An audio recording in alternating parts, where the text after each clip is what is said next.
Okay, today the book that I'm going to be reviewing is Agatha Christie's fourth book, The Man in the Brown Suit. And this story concerns a young woman named Anne Bedingfeld who longs for adventure. And she finds it. She's standing next to a man as he falls onto the electrified rails in a tube station and is killed. Just to begin with, some of the clues that we're going to see in this story include several carved wooden animal artifacts that come from various stops throughout Africa, a roll of film, and a mysterious message dropped next to the dead man. 17122 Kilmorden Castle. And these clues all play an interesting role in the story, but I won't tell you why. Okay, the main motif of this story it has to do with kind of a primitivism. Anne's father, who dies really early on in the story, is a noted anthropologist who studies primitive culture and primitive man.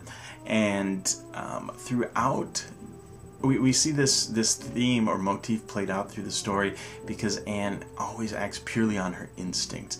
And you could say it's almost a Darwinian philosophy that runs through the story.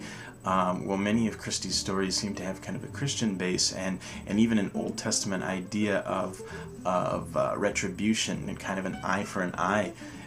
This philosophy, this adventure, is more just act on your instinct, try and survive sort of feeling that we have. And then fate plays a big part of that. But also, primitive ideas about men and women play out in this in a couple of different ways. Anne is saved by this young man who is the man in the brown suit, who we at this point don't know whether he's a murderer or not, or whether he's responsible for killing a woman in a house in England.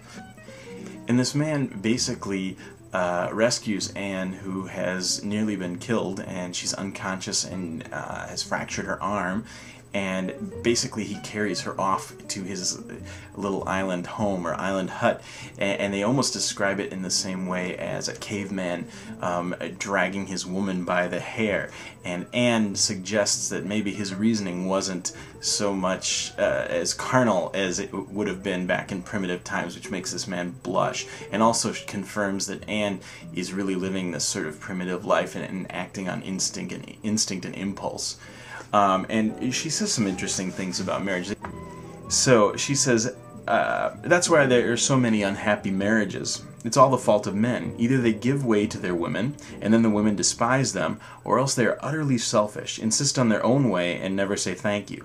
Successful husbands make their wives do just what they want, and then make a frightful fuss of them for doing it.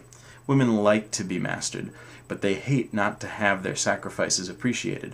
On the other hand, men don't really appreciate women who are nice to them all the time. When I'm married, I shall be a devil most of the time, but every now and then, when my husband least expects it, I shall show him what a perfect angel I can be. And in another point, she makes a point of saying how actually primitive men and women, when they were nomads, were much more equals. They would hunt together, and that they would both be and adventures together, but it's when they settled down that women took on a more domestic role, and it weakened them. And so this man suggests that maybe women always, when they admire men, that they're actually, it's a type of ancestry worship, or worshiping something that they no longer possess, but that their female ancestors once possessed. Later on, she describes their time together alone as being almost like Adam and Eve in paradise. One of the more uncomfortable things that we have to confront is the treatment of non-Anglo characters in this story. Much of the story is set in South Africa and Rhodesia, and I would say that indigenous people are treated, well, they're hardly considered. But they're treated in a very colonial sort of way, and even at one point when Anna's describing this idyllic Adam and Eve kind of relationship that she's having with this man who's rescued her. She says, "It was a strange time. We were quite cut off from the world, alone together as Adam and Eve might have been, but with a difference. Old Batani, who is the man's kind of faithful old servant, hovered about, counting no more than a dog might have."